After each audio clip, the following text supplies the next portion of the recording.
everyone, my name is Prism, and welcome back to another episode of my Mission Impossible review, where I'm reviewing the entirety of the Mission Impossible film series, starting with Mission Impossible all the way to Mission Impossible: The Final Reckoning. And today, what I'm going to be doing is reviewing 2015's Mission Impossible: Rogue Nation, directed by Christopher McQuarrie, and is the start of a new era for Mission Impossible, where they stick with the same director. So let's actually get into my thoughts on this film, because I have quite a few thoughts. I have quite a few mixed feelings on Rogue Nation.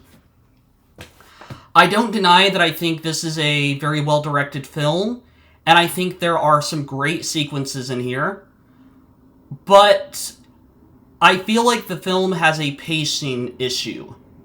And normally I like long films. There are long movies that I love. I enjoy the Snyder Cut of Justice League.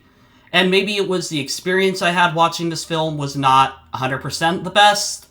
But I overall felt like Rogue Nation was a really good Mission Impossible movie when there were actual action scenes, but it was very slow and its plot was kind of tedious. I'm going to get into my actual thoughts on this film in a second, but, like I said, you have all the actors in here. You have Jeremy Renner, you have Simon Pegg, Tom Cruise, you also have Ving Rhames as Luther. You have all of the cast in here, and all of them are doing a really great job. I have no issues with the performances. I don't mind the new female character of Elsa, but I do have a problem with the narrative of the film. I think, all the characters are great. I love a lot of the action scenes. I think a lot of them are really well done, but getting into the actual plot of Rogue Nation is a bit more where I have my issues. So, in terms of the plot of Rogue Nation, it's basically about the IMF agency going undercover and trying to take out the syndicate. It's about, the government doesn't like the IMF, and it's trying to be about Tom Cruise still doing Mission Impossible stuff even though they are disavowed. And it does sound kind of similar. I am noticing a trend where it feels like they have to find a way to depower the IMF agency with these films. The last two films have been dealing with the IMF agency going in kind of on their own. And the fifth one's doing it again. And I have no issue with that plot. You can have fun with it. It's a little bit repetitive. They change it up, though. But like I said, I do think Rogue Nation has really good parts to it. The opening sequence is great, and I'll talk about that more in the spoiler section. The stunts are great. I just think kind of the middle of the film and things like that, and the deeper plot kind of don't fall together. They don't fall into place.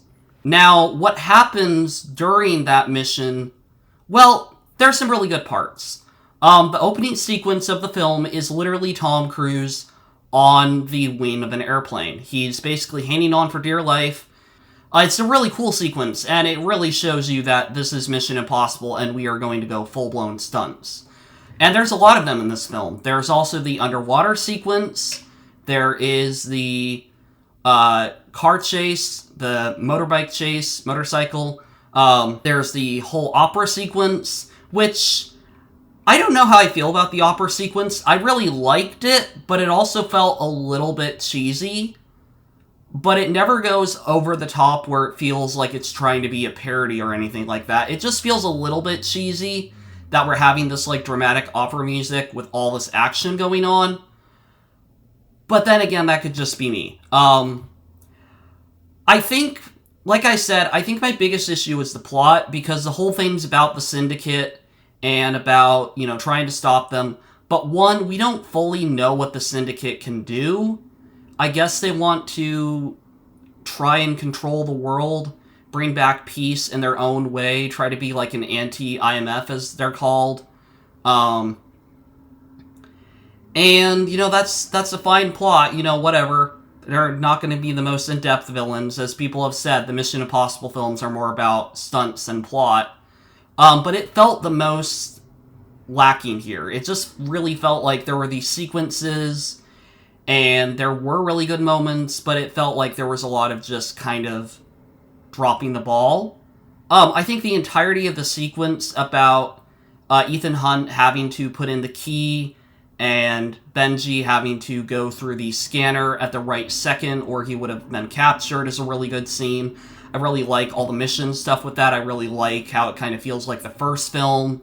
I think Ilsa's character, I actually like that they don't go with a romance. They hint at it, but they don't do the cliche of adding a kiss at the end of the film. They very much leave it open to she could come back in the next film. If I had to really break it down to my core issues, it's that the second act is kind of boring.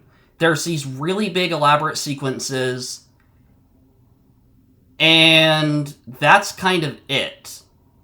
There's this whole sequence of Tom Cruise having to swim underwater and hold his breath, and then there's a whole motorcycle chase, and they have to get to the Syndicate. Then they try to have some drama with Jeremy Renner's Brant, basically saying, you can't capture the British Prime Minister. And so they kind of set up a thing of like, he's going to betray the mission force, he's going to do what he thinks is right, he doesn't want to hurt any of them, but he doesn't believe that their method is appropriate. So the government's all coming, and it's like, okay, how is Ethan Hunt going to get out of this? They do a mask reveal, which is really cool. But it also feels really just fake. Like, they can't actually make anyone on the IMF team a villain. They can't actually make them a opposing threat. I mean, at the end of the film, Ethan Hunt is perfectly fine with Brant, still working for the IMF and working in the government. He's perfectly fine with it. And I think that's just kind of a huge writing problem. It feels weak because it's like you set up his betrayal and then you pull a mask reveal and it's basically like, oh, well, it's fine because Ethan Hunt's actually doing the right thing and the Syndicate is real. It just feels really weak. Like, I get the whole point is proving that the Syndicate is a terrorist organization and that they do exist and that the government does not think they're just making this up. But, sorry, just turning on my computer again. But, it just feels really, really weak that, like, oh, okay then. Yeah, so we're not going to turn to the dark side. We're just going to, pretend things never happened. And then I guess at the end of the film, the secretary, now realizing that, there was a Syndicate, revokes his decision to actually make the IMF agency disavowed. And, I think that can work, but it feels kind of weak, because it's like, okay, yeah, the Syndicate was real, but also there was a Kremlin bombing, and there was a sequence of, a nuke almost hitting a building, which the IMF stopped, but still, that shouldn't have gone off in the first place. I don't know, like, I have mixed feelings about this film. I think it's got really good sequences, but I don't like it as much as Ghost Protocol. I think it really lacks in some places. I feel like the third act just kind of happens. But that's my thoughts on Mission Impossible Rogue Nation. I hope you all enjoyed. I was really happy to make this review, and I will be going tomorrow to see Mission Impossible 8, The Final Reckoning.